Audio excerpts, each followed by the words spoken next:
எல்லாரும் கண்களை மூடி ஒரு நிமிடம் ஜெபிப்போம். எங்கள் பரிசுத்தமுள்ள நல்ல பிதாவே, இந்த காலை வேலைக்காக நாங்கள் உமக்கு நன்றி செலுத்துகிறோம் ஆண்டவரே. எங்கே 2-3 பேர் கூடி வருகிறீர்களோ அவர்கள் மத்தியில் நான் வாசம் பண்ணுவேன் என்று சொன்ன தேவன் தாமே எங்கள் மத்தியில் நீர் வாசமாக இருப்பதற்காக நன்றி.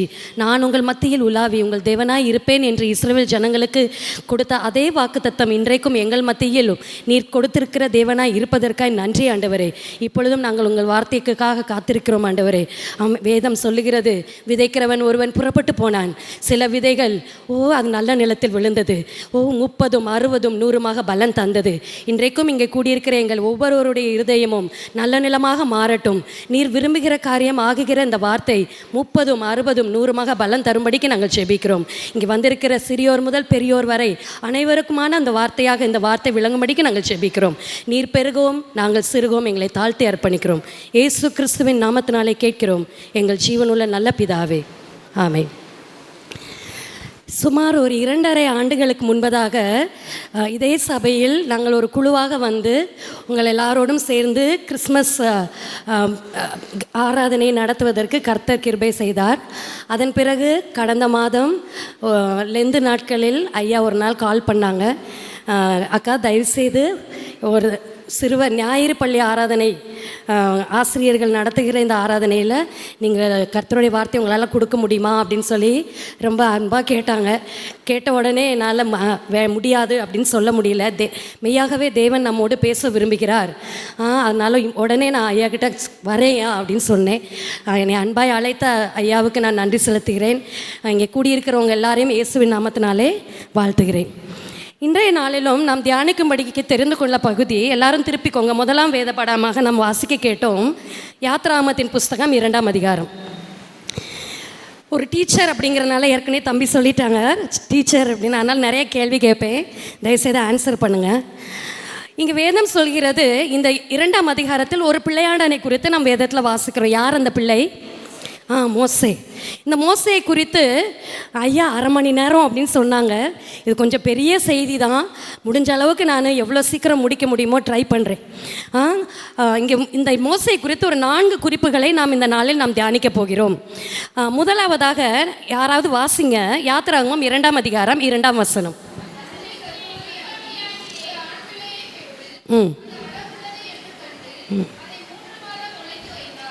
வேதம் சொல்கிறது, அந்த ஸ்திரீ கர்ப்பவதியாகி ஒரு ஆண் பிள்ளையை பெற்றாளாம். அந்த பிள்ளை எப்படி என்று கண்டாலாம்? அழகுள்ளது என்று கண்டு 3 மாதம் என்ன செஞ்சாங்களாம்? ஒளித்து வைத்தார்கள். பொதுவாக நமக்கு தெரியும், பழைய ஏற்பாடு எந்த மொழியிலிருந்து மொழிபெயர்க்கப்பட்டது? எபிரேய மொழி. எபிரேய மொழியிலிருந்து மொழிபெயர்க்கப்பட்ட ஒரு புஸ்தகம் தான் பழைய ஏற்பாடு. இப்போ இந்த எபிரேய மொழியில் ஒரிஜினல் டிரான்ஸ்லேஷனில் இருந்து நான் சொல்கிறேன். இங்கே போடப்பட்டிருக்கு அழகுள்ள பிள்ளை என்று நம்ம தமிழ் வேதாகமத்தில் மொழிபெயர்த்திருக்காங்க. ஆனால் ஒரிஜினல் ஹீப்ரூ டெக்ஸ்டில் எபிரேய வேதாகமத்தில் இதுக்கு போடப்பட்டிருக்கான வார்த்தைக்கான அர்த்தம் என்ன அப்படின்னு பார்த்தோன்னா, அந்த பிள்ளை கர்த்தருடைய கிருபையை பெற்ற பிள்ளையாக அந்த தாய் அவனை கண்டானாம். எப்படி கண்டாலாம்? யோகபேத். அதாவது இங்கே போடப்பட்டிருக்கிற இந்த குழந்தை மோசே என்கிற பிள்ளை. இந்த மோசையுடைய தாயினுடைய பெயர் யோகபேத். அவருடைய தகப்பனுடைய பெயர் அம்ராம். அவருடைய மூத்த சகோதரனுடைய பெயர் ஆரோன். அவருடைய மூத்த சகோதரனுடைய பெயர் மிரியாம். இப்பொழுது 5வது நபராக இந்த குடும்பத்தில் யார் பிறக்கிறா? மோசே பிறக்கிறார். பிறந்த உடனே பாருங்க, அவங்களுடைய தாய் இந்த பிள்ளையை அழகுள்ள பிள்ளையாக பார்க்கிறார். அழகுள்ளது அப்படின்னா என்ன அர்த்தம்? கர்த்தருடைய கிருபையை பெற்ற பிள்ளை. இன்றைக்கி நம்முடைய பிள்ளைகளை நம்ம எப்படி பார்க்குறோம்? நம்முடைய பிள்ளைகளை நிறைய நேரங்களில் நம்ம பிள்ளைகளை நிறைய நேரங்களில் கெட்ட வார்த்தையில் திட்டுவோம். நிறைய நேரம் நம்முடைய பிள்ளைகளை நம்ம என்ன செய்வோம்? என்னுடைய வயிற்றில் வந்து பிறந்து தொலைச்சிட்டியா அப்படின்னு பேசுவாங்க. நிறைய பேர் நிறைய நேரங்கள் நம்முடைய பிள்ளைகளை கோபத்தில் என்னென்னமோ நம்ம பேசி நம்ம திட்டுவது உண்டு. ஆனால் பாருங்கள், வேதம் சொல்லுகிறது, இந்த பெற்றோரோ இந்த பிள்ளையை, இந்த தாய் இந்த பிள்ளையை கர்த்தருடைய கிருபையை பெற்ற பிள்ளையாக பார்த்தார்களாம். இன்றைக்கு நாமும் நம்முடைய பிள்ளைகளை எப்படி நாம் பார்க்க வேண்டும்? இந்த பிள்ளை கர்த்தரிடத்திலிருந்து எனக்கு கிருபையை பெற்று கொடுக்கிற ஒரு பிள்ளை. இது கர்த்தரால் கிருபை பெற்ற ஒரு பிள்ளை அப்படின்னு சொல்லி தான் நம்முடைய பிள்ளைகளை நாம் என்ன செய்ய வேண்டும்? பார்க்க வேண்டும்.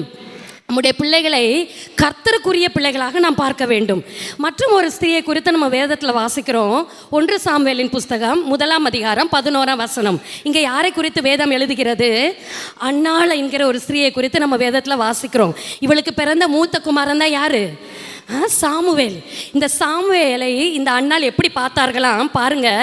அவன் உயிரோடு இருக்கும் சகல நாளும் நான் அவனை கர்த்தருக்கு ஒப்புவித்தேன். இந்த அண்ணாள் பாருங்க, தன்னுடைய பிள்ளையை யாருடைய பிள்ளையாக அவங்க பார்த்தாங்களாம்? கர்த்தருக்கு ஒப்புவிக்கப்பட வேண்டிய ஒரு பிள்ளையாக பார்த்தார்களாம். இன்றைக்கு நாம் பெற்றோர்களாகிய நாம் நம்முடைய பிள்ளைகளை நாம் எப்படி பார்க்கிறோம்? இந்த பிள்ளை கர்த்தருக்கு உரிய பிள்ளை. இந்த பிள்ளை யாருக்காக வாழ வேண்டிய பிள்ளை? கர்த்தருக்காக வாழ வேண்டிய பிள்ளை. இந்த பிள்ளை கர்த்தருடைய கிருபையை பெற்ற பிள்ளை அப்படின்னு நம்ம பார்க்கிறோமா? பெற்றோர்களே, நாம் ஒரு விஷயம் நாம் யோசித்து பார்க்கணும்.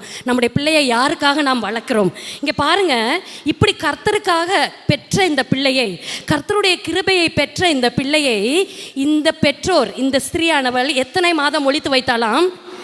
3 மாதம் ஒளித்து வைக்கிறாங்க. எதுக்காக ஒளிச்சு வைக்கிறாங்க? நமக்கு தெரியும். பார்வோன் என்ன செய்தான்? ஒரு கட்டளை போடுறான். ஒரு ஆண் பிள்ளையை பிறக்கிற எபிரேயர்களில் பிறக்கிற எல்லா ஆண் பிள்ளை என்ன செய்யப்பட வேண்டும்? கொலை செய்யப்பட வேண்டும். இன்னைக்கு எகிப்து நமக்கு எதை குறிக்கிறது தெரியுமா?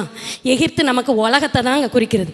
இன்னைக்கு இந்த எகிப்தில் வாழுகிற இஸ்ரவேல் ஜனங்களுக்கு, இஸ்ரவேல் பிள்ளைகளுக்கு ஆபத்து தான். எகிப்தில் இருக்கிற வரைக்கும் இந்த இஸ்ரவேல் பிள்ளைகளுக்கு என்னதான் இருந்துச்சு? மிகுந்த உபத்திரவம், மிகுந்த கஷ்டம். இன்னைக்கு எகிப்து மாதிரி தாங்க இந்த உலகத்தில் கிறிஸ்தவங்களாக வாடுறதுங்கிறது ரொம்ப கஷ்டம்தான். உலகத்தில் கிறிஸ்தவங்களுக்கு பாதுகாப்புங்கிறது ரொம்ப கஷ்டம்தான். ஆனாலும் பாருங்கள், இந்த உலகம் இந்த பிள்ளையை எப்படியாவது கொன்றுவிட வேண்டும் என்று நினைக்கிறது. கிறிஸ்தவர்களாய் வாழ்வதற்கு நிறைய பிரச்சனைகள். இந்த உலகம் நம்மளை எப்படியாவது வீழ்த்தி போட வேண்டும். நமக்கு பெரிய எதிரி யார் தான்? நமக்கு யார் பெரிய எதிரி? பிசாசானவன். இந்த பிசாசுக்கு என்ன ஆசை? எப்படியாவது கர்த்தருடைய பிள்ளைகள் எல்லாம் செத்துரும். இதுதான் அவனுடைய ஆசை. இந்த பிசாசனுடைய கையில் சிக்காமல் இருக்கிறதுக்காக இந்த தாய் என்ன செய்தார்களாம்? இந்த பிள்ளையை ஒளித்து வைத்தார்கள். இன்னைக்கு நம்ம நிறைய நேரங்களில் நம்முடைய பிள்ளைகளை எப்படி நம்ம வளர்க்குறோம் நம்ம யோசித்து பார்க்கணும். இன்னைக்கு உலகத்துக்காக தான் நம்முடைய பிள்ளைகளை நிறைய நேரங்களில் நம்ம வளர்க்குறவர்களை காணப்படுறோம். இந்த உலகத்தில் இருக்கிற எல்லா காரியத்தையும் காமிச்சு கொடுப்போம். இந்த உலகத்தில் இருக்கிற எல்லா கெட்ட பழக்கங்களையும் பழக்கி வித்துருவோம். இந்த உலகத்தில் இருக்கக்கூடிய எல்லா நம்முடைய பிள்ளையோடைய ஆத்மாவுக்கு எதெல்லாம் கெடுதலாக இருக்கோ அது எல்லாத்தையும் என்ன செய்வோம்? நம்முடைய பிள்ளைகளுக்கு ஊட்டி ஊட்டி வளர்ப்போம். இந்த காரியம் செஞ்சால் நம்முடைய பிள்ளை கெட்டு போகும் அப்படின்னு தெரிஞ்சே நம்முடைய பிள்ளைகளுக்கு என்ன செய்வோம்? அந்த தீமையான காரியங்களை ஊட்டி ஊட்டி நம்ம வளர்ப்போம். ஆனால் பாருங்கள், இந்த தாய் என்ன செய்தார்களாம்? தன்னுடைய பிள்ளை இந்த எகிப்து என்கிற உலகத்தினால கெட்டு போயிடக்கூடாதுன்னு சொல்லி என்ன செய்து எப்படி வளர்த்தாகலாம்? ஒளித்து வைத்து வளர்த்தார்கள். ஒளித்து வைக்கிறதுனா என்ன அர்த்தம்? எந்த வார்த்தையும் நம்ம ஆவிக்குரிய அர்த்தத்தோடு நம்ம பார்க்கணும். இங்கே ஒளித்து வைத்து வளர்க்குறது அப்படின்னா என்ன அர்த்தம் தெரியுமா? உலகத்தினால கரைப்படாமல் நம்முடைய பிள்ளைகளை வளர்க்குறதுக்கு பேர் தாங்க ஒளித்து வளர்க்குறது. இன்றைக்கி நம்மளால் சொல்லக்கூடுமா? நம்முடைய பிள்ளைகளை இந்த உலகத்தினால, இந்த உலகத்தின் ஆசா பாசங்களுக்கு அடிமையாகாமல் நான் வளர்த்துருக்கிறேன் அப்படின்னு நம்மளால் சொல்லக்கூடுமா?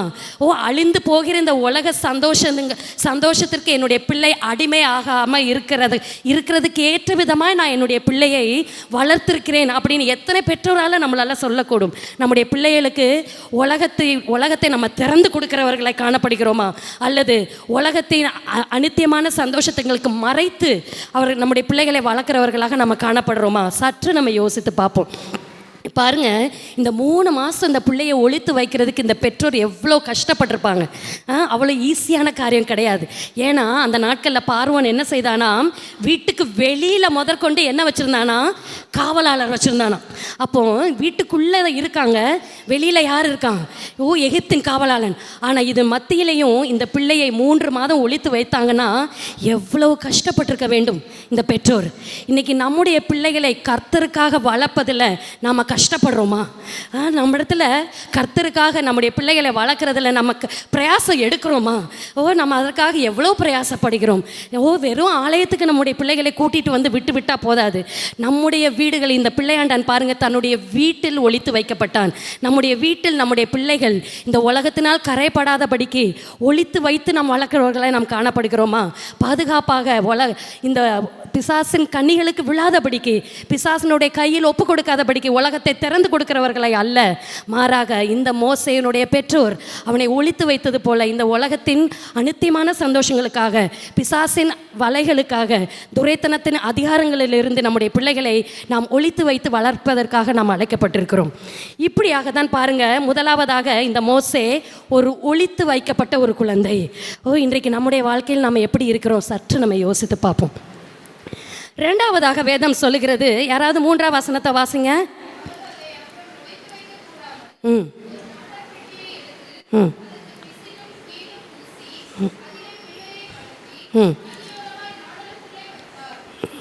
வேதம் சொல்கிறது, இரண்டாவதாக இந்த மோசே நாணல் பெட்டிக்குள் வைக்கப்பட்ட ஒரு குழந்தை. ஒரு நாணல் பெட்டியில் கொண்டு போய் இந்த தாய் என்ன பண்ணுறாங்க, இந்த பிள்ளையாண்டானே கிடத்துறாங்க. இந்த நாணல் அப்படின்னா நீங்கள் ஆராய்ச்சி கூட நீங்கள் பண்ணி பார்த்துக்கோங்க. இந்த நாணல் அப்படிங்கிறது தண்ணீர் நிறைந்த ஓடைகள் பகுதியில் வளரக்கூடிய ஒரு புல் வகையை சார்ந்தது தான் இந்த நாணல். It is a read. இங்கிலீஷில் அது ஒரு கிராஸ் அப்படின்னு சொல்கிறாங்க. இந்த நாணல் பாருங்கள், இந்த நாணலை இந்த ஸ்திரீயானவள் என்ன செய்கிறாங்களாம், பறித்து அதனால் என்னத்தை உண்டு பண்ணுறாங்களாம், ஒரு பெட்டியை உண்டாக்குறாங்க. ஒரு பெட்டியை உண்டாக்கி அந்த பெட்டிக்குள்ளே என்ன செய்கிறாங்க, இந்த பிள்ளையை போடுறாங்க. அந்த நாணல் பெட்டியில் நீங்கள் பாருங்கள், இந்த புல்லுனால் செய்யப்பட்ட அந்த பெட்டியில் நிறைய என்ன இருக்கும், ஓட்டை இருக்கும், நிறைய துவாரங்கள் இருக்கும். இந்த ஓட்டையை அடைக்கிறதுக்காக என்ன பண்ணாங்கன்னா, உள்ளும் புறம்பும் என்ன பூசினாங்களாம், கீழும் பிசுனும் பூசுகிறாங்க. இதுக்கு என்ன அர்த்தம்? நம்ம வேதத்தை நம்ம மேலோட்டமாக வாசிட்டு போயிடக்கூடாது. எல்லா வார்த்தைகளும் நிறைய ஆழங்கள் இருக்குது. இந்த இடத்துல பாருங்கள், இந்த நாணல் நமக்கு எதற்கு அடையாளமாக இருக்கிறது? நீங்கள் ஏசாயாவின் புஸ்தகம் 40ஆம் அதிகாரம் 8ஆம் வசனத்தை நீங்கள் வாசித்து பார்த்தாலும் சரி, 1 பேதுரு 1ஆம் அதிகாரம் கடைசி 2 வசனம் 24, 25 யாராவது வாசிங்க. ஏசாயா 40:8.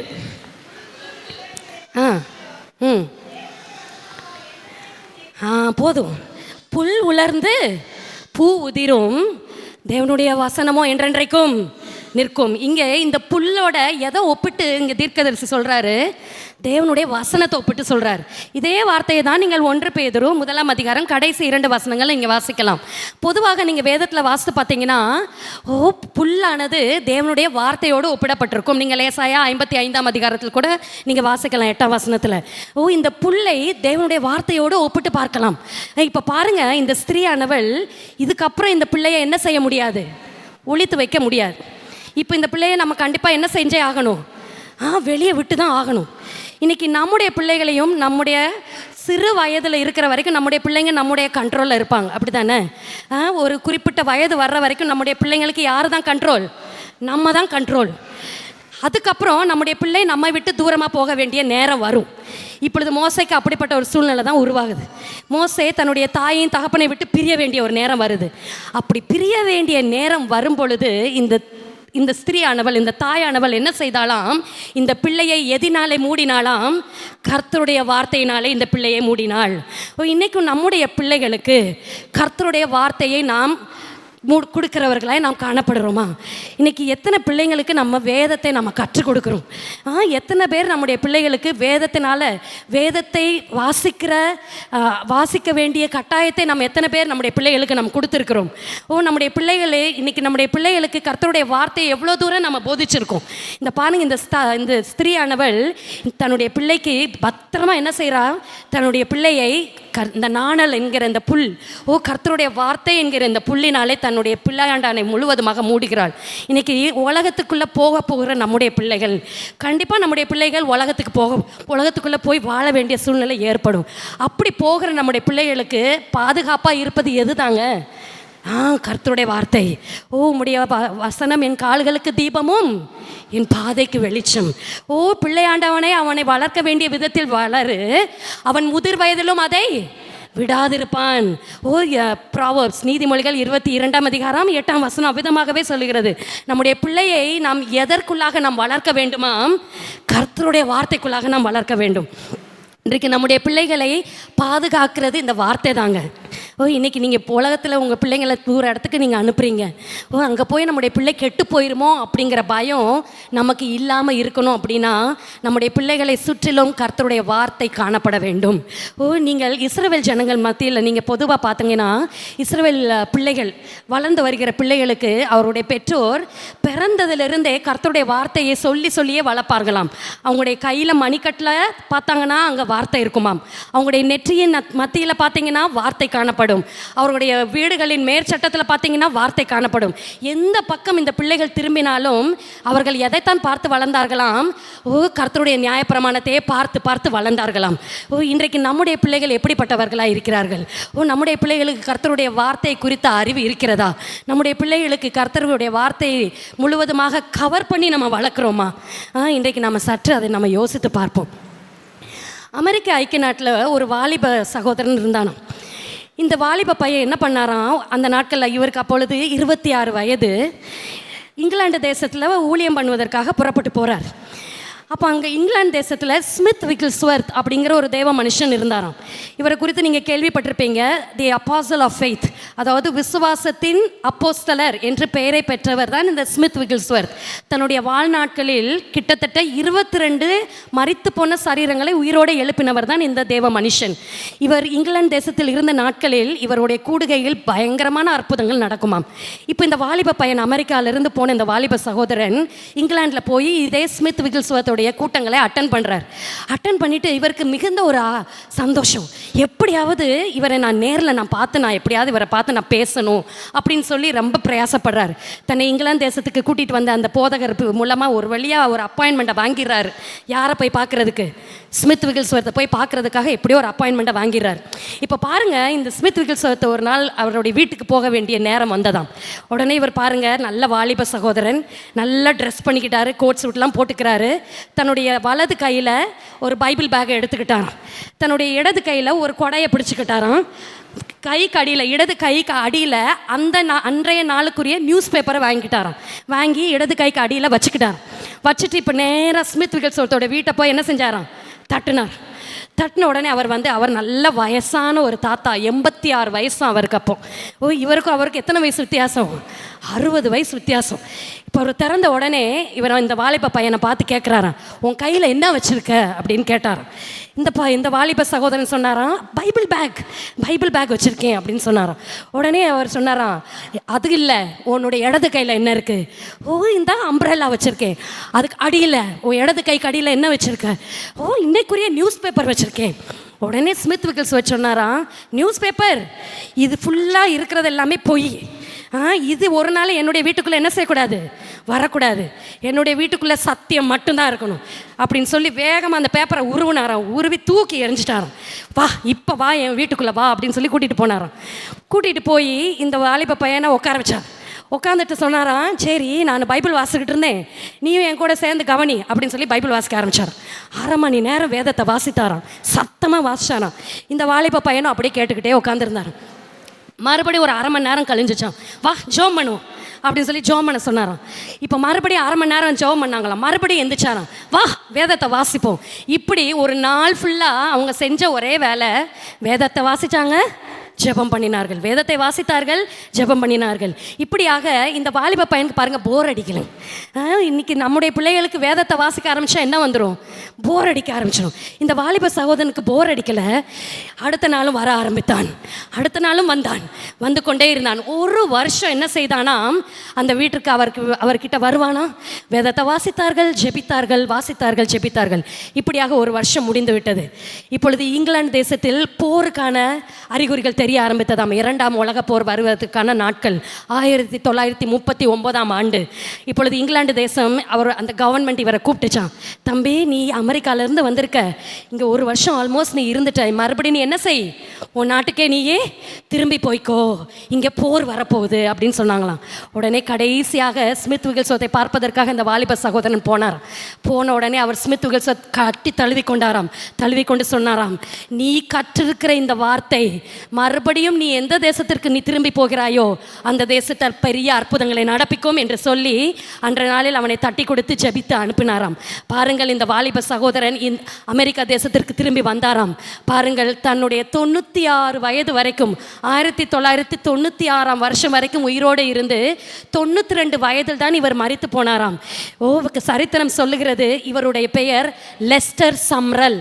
நீங்கள் இன்னைக்கு கூட நீங்கள் போய் தேடி பாருங்க, லெஸ்டர் சம்ரல். இவர் எப்படியாக ஸ்மித் விகில்ஸ்வர்த்தை சந்தித்தார் என்பதை குறித்தும், எப்படியாக கர்த்தருடைய வார்த்தை தன்னுடைய வாழ்க்கையை மாற்றி போட்டது என்பதை குறித்தும் இவர் அநேக சாட்சிகளை சொல்லியிருக்கிறார். பாருங்கள், இவருடைய கூட்டங்களில் முடக்குவாதமாக இருந்த வீல் சேர்லேருந்து அநேகர் எழும்பி துள்ளி குதிக்க ஆரம்பித்தார்களாம். அநேக கிரானிக் டிசீஸ், நீண்ட நாட்கள் சுகமாகாத கேன்சர் கட்டிகள் முதற்கொண்டு இவர் கூட்டங்களில் வந்து சுகமாக ஆரம்பித்ததாம். எப்படி முடிந்தது பாருங்கள், கடைசி வரைக்கும் இவர் இடராமல் கர்த்தருக்காக வாழ்ந்து மரித்தும் போனாராம். எதனால் இது எப்படி சாத்தியமானது? இவர் கர்த்தருடைய வார்த்தையினால் கட்டப்பட்டிருந்தார். இன்றைக்கு நம்முடைய பிள்ளைகள் எப்படிப்பட்ட பிள்ளைகளாக இருக்கிறார்கள் நாம் சற்று ஆராய்ந்து பார்ப்போம். இப்பொழுது பாருங்கள், இந்த தாயானவள் இந்த நாணல் பெட்டிக்கு உள்ளும் புறமும் என்னத்தை பூசினாங்களாம்? கீழ் பூசுகிறாங்க. கீழ் அப்படிங்கிறது பிசு பிசுன்னு இருக்கும். இன்றைக்கி இந்த வேதத்தை நீங்கள் வாசிக்கும் பொழுது இந்த வேதத்தில் அநேக இயேசுவின் பாட மரணங்களை குறித்த ரகசியங்கள் அடங்கி இருக்கிறது. இந்த கீழ் நமக்கு எதை ஞாபகப்படுத்துகிறது தெரியுமா? 2000 ஆண்டுகளுக்கு முன்பதாக நம்முடைய வார்த்தையாகிய இயேசு சிலுவையில் நமக்காக ஜீவனை கொடுத்த பொழுது அவருடைய சரீரத்திலிருந்து புறப்பட்டு வருகிற ரத்தத்தையே இது ஞாபகப்படுத்துகிறது. இன்றைக்கு நம்முடைய பிள்ளைகளை இந்த ரத்தத்தினாலே பூசி இருக்கிறோமா? ஒரு பக்கம் வார்த்தையை கொடுக்க உங்களுடைய பிள்ளைகளுக்கு கர்த்தருடைய வார்த்தையை நீங்கள் ஊட்ட வேண்டும். இரண்டாவது, நம்முடைய பிள்ளைகளுக்கு பாதுகாப்பு எதுதாங்க? இயேசுனுடைய ரத்தமே. இன்றைக்கு நம்முடைய பிள்ளைகளுக்கு இந்த ரத்தத்தை நாம் பூசுகிறவர்களாய் நாம் காணப்பட வேண்டும். நம்முடைய பிள்ளைகள் பிசாசின் கண்ணியில் விழாதபடிக்கு, பிசாசினால் கொள்ளை கொண்டு போகாதபடிக்கு நம்முடைய பிள்ளைகள் மீது என்ன காணப்பட வேண்டுமாம்? இயேசுனுடைய ரத்தம் காணப்பட வேண்டும். அதனால தான் நீங்கள் பாங்க யாத்திராகமம் 12ஆம் அதிகாரம் 13ஆம் வசனத்தில் நீங்கள் வாசித்து பார்த்தீங்கன்னா, கடைசி வாத இஸ்ரவேல் ஜனங்களுக்கு மத்தியில் கடைசி வாத புறப்பட்டு வந்ததாம். சங்கார தூதன் புறப்பட்டு வந்தானாம். இப்போது கர்த்தர் சொன்னாராம் மோசையை பார்த்து, நீ என்ன செய்ய வேண்டும்? ஒரு வீட்டுக்கு ஒரு ஆட்டுக்குட்டியை தெரிந்து கொள்ள வேண்டும். அந்த ஆட்டுக்குட்டியை நீங்கள் பலி செலுத்தி அதனுடைய ரத்தத்தை எடுத்து உங்களுடைய வீட்டு நிலைக்கால்களிலும் அதனுடைய மேல் சட்டத்திலும் நீங்கள் என்ன செய்ய வேண்டும்? பூச வேண்டும். இந்த ரத்தம் எந்த வீடுகளிலெல்லாம் பூசப்பட்டிருக்கிறதோ சங்கார தூதனுக்கு அந்த வீட்டின்குள்ளே என்ன கிடையாது? அதிகாரம் கிடையாது. இன்றைக்கு நம்முடைய பிள்ளைகளை இந்த ரத்தத்தினாலே பூசப்பட்ட பிள்ளைகளாய் நாம் கர்த்தருக்கு ஒப்பு கொடுக்க நாம் அழைக்கப்பட்டிருக்கிறோம். மூன்றாவதாக, கொஞ்சம் வேகமாக போகிறேன், யாராவது வாசிங்க யாத்திராகமம் 2ஆம் அதிகாரம் 11ஆம் வசனம்.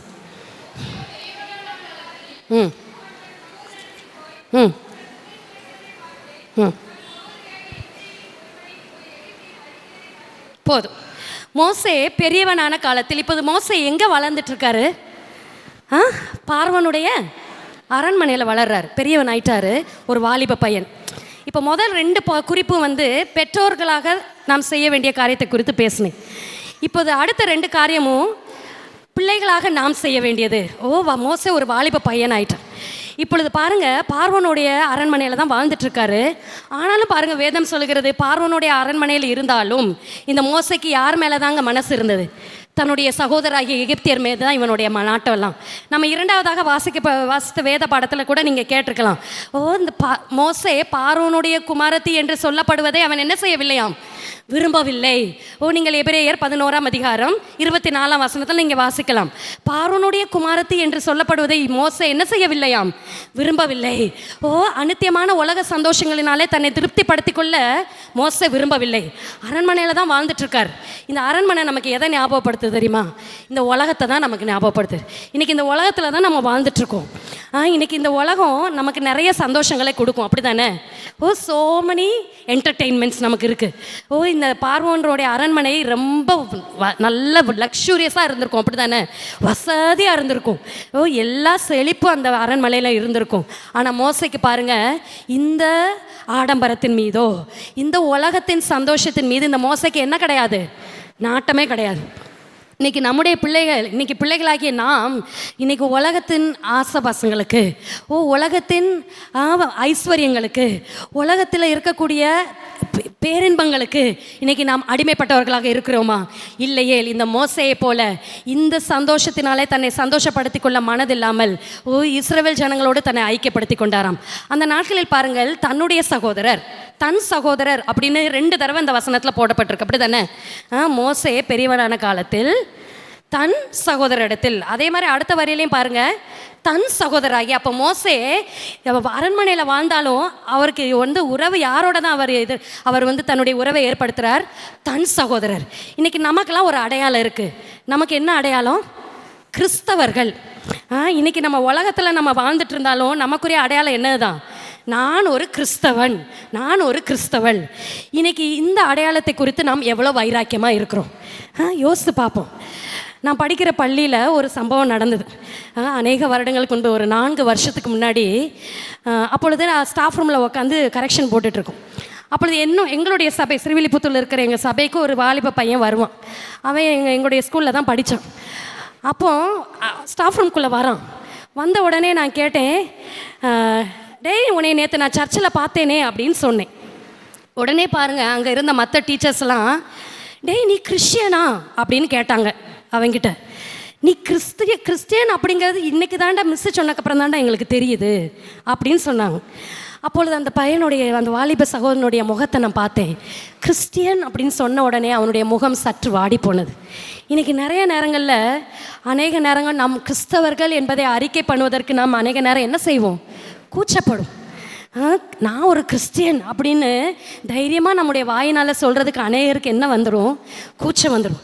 ஏதாவது ஒரு வேலை நிமித்தம், நம்முடைய வேலை நிமித்தம் ஏதாவது ஒரு இடத்துல நம்ம போய் நிற்கணும்.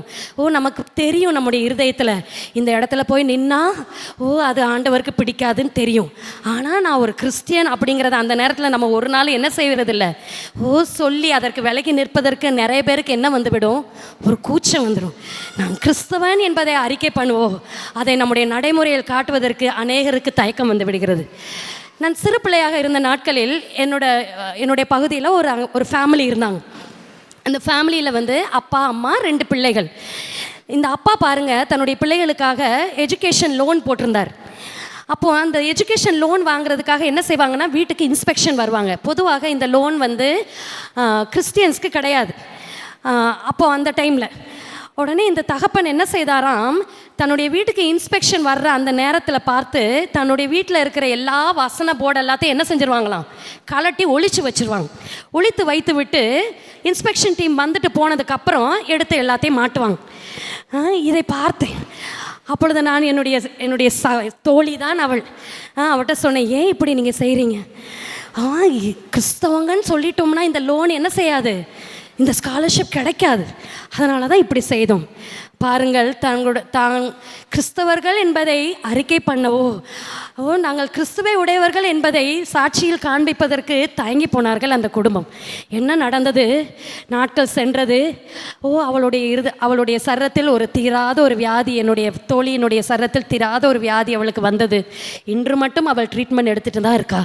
அவளுடைய தாய் கேன்சர் வியாதியினாலே அவர்கள் பீடிக்கப்பட்டார்கள். இன்றைக்கு நீ இயேசுவை நீ அறிக்கை பண்ண மறப்பாயானால் பிசாசனுடைய கண்ணில் நாம் விழுந்தவர்களாய் மாறிவிடுவோம். இன்னைக்கு பாருங்க, மோசே பார்வோனுடைய குமாரத்தி என்று சொல்லப்படுவதை அவன் வெறுத்தான். மாறாக தன்னுடைய சகோதரன், நான் கிறிஸ்தவன், நான் கிறிஸ்துவை உடையவன் என்பதை அறிக்கை பண்ணவே மோசே விரும்பினார். இன்றைக்கு நம்முடைய வாழ்க்கையில் நாம் எப்படிப்பட்டவர்களாக இருக்கிறோம்? கிறிஸ்துவை உடையவர்கள் என்பதை சொல்வதில் நாம் வெட்கப்படாமல் இருக்கிறோமா? நான் ஒரு கிறிஸ்தியன், நான் ஒரு கிறிஸ்தவன், நான் இயேசுவை உடையவன் என்பதை கூச்சமில்லாமல் நம்முடைய வாய்கள்னால நம்ம சொல்ல முடிகிறதா? நம்முடைய நண்பர்கள் மத்தியில் கிறிஸ்டியன் என்பதை சொல்வதற்கு இன்னைக்கு எத்தனை பேர் தைரியமாக நம்மளால் சொல்லக்கூடும்? மோசே அப்படிப்பட்டவனாகவே காணப்பட்டாராம். மார்க் 8ஆம் அதிகாரம் 36ஆம் வசனம் சொல்லுகிறது, நீங்கள் கிறிஸ்தவன் அல்ல என்று சொல்லி நீங்கள் உலகம் முழுவதையும் ஆதாயப்படுத்தி கொண்டாலும் தன்னுடைய ஜீவனை நஷ்டப்படுத்தி கொண்டால் அவனுக்கு லாபம் என்ன? நம்முடைய ஆத்மா கிறிஸ்தவன் என்பதை அறிக்கை பண்ணாத நம்முடைய ஆத்மா நஷ்டத்தில் போய் விழுகிறது. இன்றைய நாளில் நாம் ஒரு தீர்மானம் எடுக்க அழைக்கப்பட்டிருக்கிறோம். இன்றைக்கு நம்முடைய வாழ்க்கையில் நாம் இயேசுவே உடையவள் என்று நாம் அறிக்கை பண்ணுவதற்காக நாம் அழைக்கப்பட்டிருக்கிறோம். இந்த மோசே அதை குறித்து ஒரு நாளும் வெட்கப்படவில்லை. கடைசியாக யாராவது வாசிங்க, யாத்திராகமம் 3ஆம் அதிகாரம் 1ஆம் வசனம்.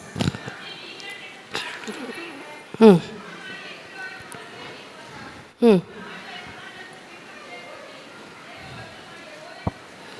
இப்பொழுது மோசே பாருங்க, பெரியவன் ஆயிட்டார்.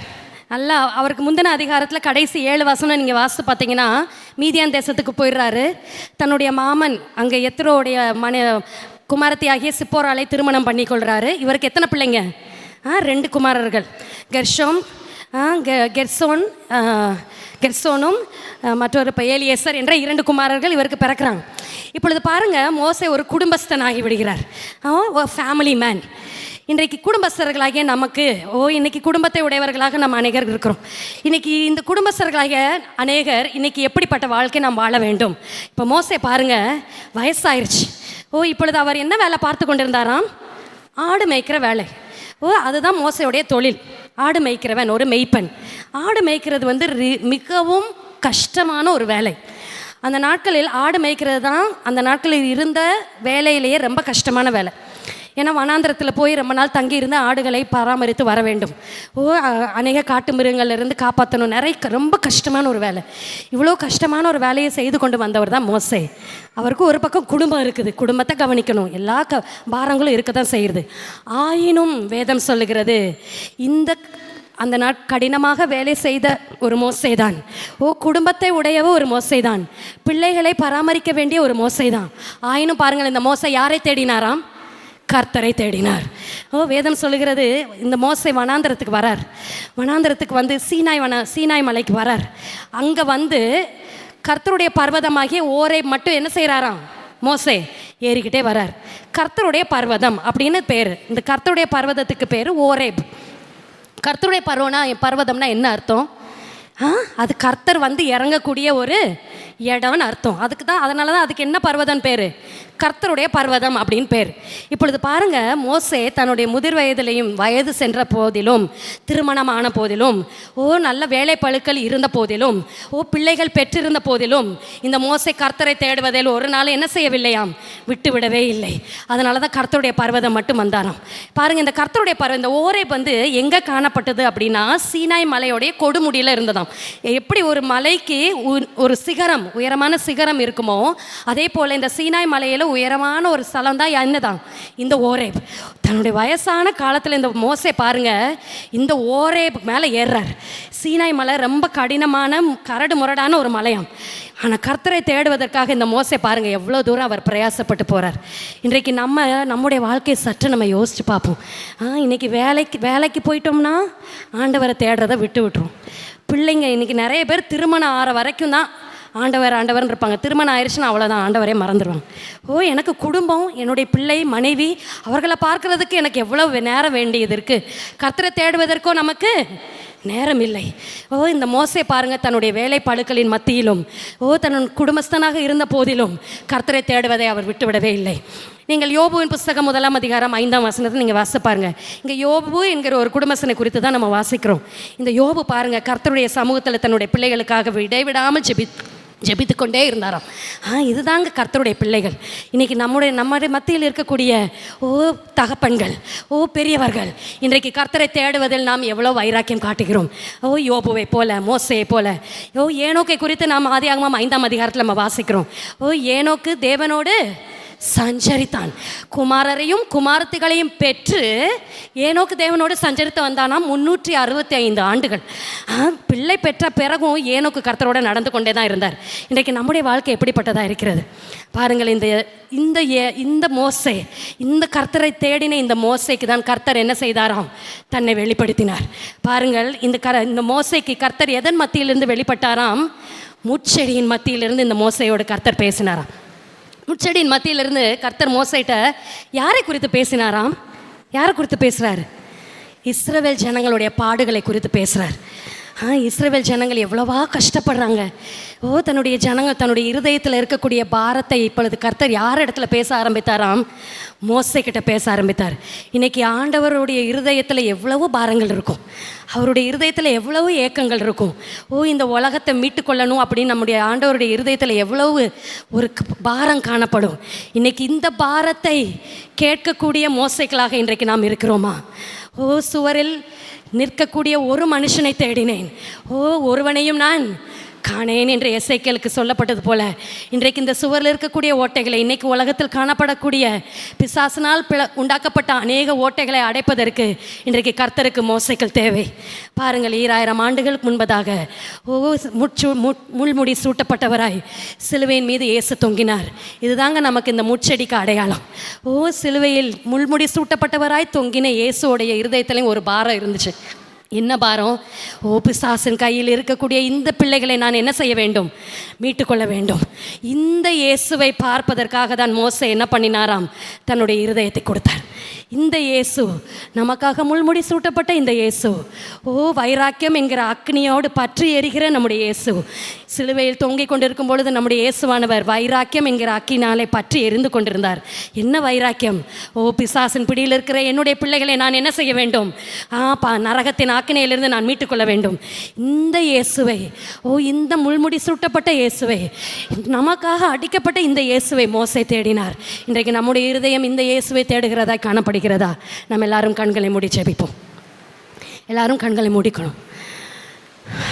ஞாபகம் வச்சுக்கோங்க, 4 காரியங்கள் நாம் இந்த நாளில் நாம் தியானித்தோம். முதலாவதாக, இன்றைக்கும் நம்முடைய பிள்ளைகள் உலகத்திலிருந்து ஒளித்து வைக்கப்பட வேண்டிய பிள்ளைகள். இந்த பிள்ளைகள் கர்த்தருடைய கிருபையை பெற்ற பிள்ளைகள். நம்முடைய பிள்ளைகள் சாதாரணமாக இந்த உலகத்தில் பிறக்கவில்லை. இவர்கள் கர்த்தருடைய கிருபையை சுமந்து வந்திருக்கிற பிள்ளைகள். நம்முடைய பிள்ளைகளை நாம் கர்த்தருக்காக ஒளித்து வைக்கும்படிக்கு அழைக்கப்பட்டிருக்கிறோம். அது மாத்திரமல்ல, இன்றைக்கு நம்முடைய பிள்ளைகளுக்கு கர்த்தருடைய வார்த்தையை நாம் கொடுக்கிறவர்களாக நாம் காணப்படுகிறோமா? இந்த வார்த்தையில் அநேக ரகசியங்கள் இருக்கிறது. வேதத்தை ஆராய்ந்து பாருங்கள், என்னை குறித்து சாட்சியிடுகிறவைகள் அவைகளே என்று வேதம் சொல்லுகிறது. இந்த வார்த்தையில் இயேசுடைய பாடு மரணங்களின் ரகசியங்கள் அடங்கி இருக்கிறது. நம்முடைய பிள்ளைகளுக்கு இந்த இரத்தத்தினாலே நம்முடைய பிள்ளைகளுக்கு ஒரு பாதுகாப்பை கொடுத்திருக்கிறோமா? சற்று நம்ம யோசித்து பார்ப்போம். வாலிபனான சகோதரனே, வாலிப பிள்ளையே, இன்றைக்கு உங்களுடைய இருதயத்தில் உலகத்தின் ஆசாபாசங்களுக்கு இடம் இருக்கிறதோ? இல்லையே, நான் கிறிஸ்தவன், நான் இயேசுவை உடையவன் என்ற வைராக்கியத்தோடு இன்றைக்கு நாம் எழும்ப போகிறோமோ? கடைசியாக, நம்முடைய மத்தியில் இருக்கிற பெரியவர்கள், வாலிபர், முதியோர்கள், பெரியோர்கள், இன்றைக்கு நாம் கர்த்தருக்காக நம்முடைய நேரத்தை நாம் கொடுக்க போகிறோம். இன்றைக்கு இந்த 4 தீர்மானங்களை எடுத்தவர்களாய் இன்றைக்கு நாம் ஆண்டவரை நோக்கி நாம் ஜெபிக்க போகிறோம். எங்கள் பரிசுத்தமுள்ள நல்ல பிதாவே, இந்த வார்த்தையை நீர்தாமே இந்த பிள்ளைகளுக்கு நீர் கொடுத்திருக்கிறீர் ஆண்டவரே. இந்த பிள்ளைகள் உமக்காக பிரித்தெடுக்கப்பட்ட பிள்ளைகளாய் இருப்பதற்காக நன்றி ஆண்டவரே. இன்று முதல் இவர்களை நீர் போவதற்காய் நன்றி. உலகத்தினால் கரைப்படாதபடிக்கு இந்த பிள்ளைகள் மீது உம்முடைய பாதுகாப்பு இருக்க போவதற்காய் நன்றி ஆண்டவரே. ஆமென் ஆண்டவரே. இவர்கள் வீடுகளில் கர்த்தருடைய வார்த்தை இது முதற்கொண்டு மேலோங்கி இருக்கட்டும் ஆண்டவரே. உம்முடைய ரத்தம் பூசப்பட்ட வீடுகளாய் இவர்களுடைய வீடுகள் மாறட்டும் என்று நாங்கள் ஜெபிக்கிறோம். இந்த நேரத்தில் தாமே நாங்கள் இந்த வார்த்தைகளை பேசுகிற இந்த நேரத்தில் தாமே இவருடைய மேற்சட்டலும் இவருடைய நெற்றிகளிலும் இவருடைய இருதயங்களும் இவருடைய சரீரங்களும் உடைய ரத்தம் பூசப்படட்டும் என்று நாங்கள் ஜெபிக்கிறோம். ஆமென் ஆண்டவரே. இன்றைக்கு நாங்கள் ஒரு தீர்மானம் எடுக்கிறோம் ஆண்டவரே. இனிமேல் நாங்கள் இயேசுவை உடையவர்கள் என்று சொல்வதை நாங்கள் ஒரு நாளும் நாங்கள் அற்பமாக எண்ண போவதில்லை. நாங்கள் இயேசுவை உடையவர்கள் என்பதை நாங்கள் தைரியமாக எங்களுடைய நாவல்களினாலே நாங்கள் அறிக்கை பண்ண போகிறோம் ஆண்டவரே. அது மாத்திரமல்ல, இன்றைய நாளிலும் நாங்கள் உமக்காக எங்களுடைய நேரத்தை நாங்கள் கொடுக்க போகிறோம். எங்களுக்காக பாடுபட்ட உம்மை நாங்கள் தரிசிப்பதே எங்களுடைய வாஞ்சையாக இருக்கிறது என்று அறிக்கை பண்ணினவர்களாய் இப்பொழுதும் எங்களை உம்முடைய கரங்களில் தாழ்த்தி அர்ப்பணிக்கிறோம். எங்களை தொடர்ந்து நீர் தாமே வழி நடத்துவீராக. நீர் பெருகவும் நாங்கள் சிறுகவும் எங்களை தாழ்த்துகிறோம். இயேசு கிறிஸ்துவின் நாமத்தினாலே கேட்கிறோம் எங்கள் ஜீவனுள்ள நல்ல பிதாவே. ஆமென்.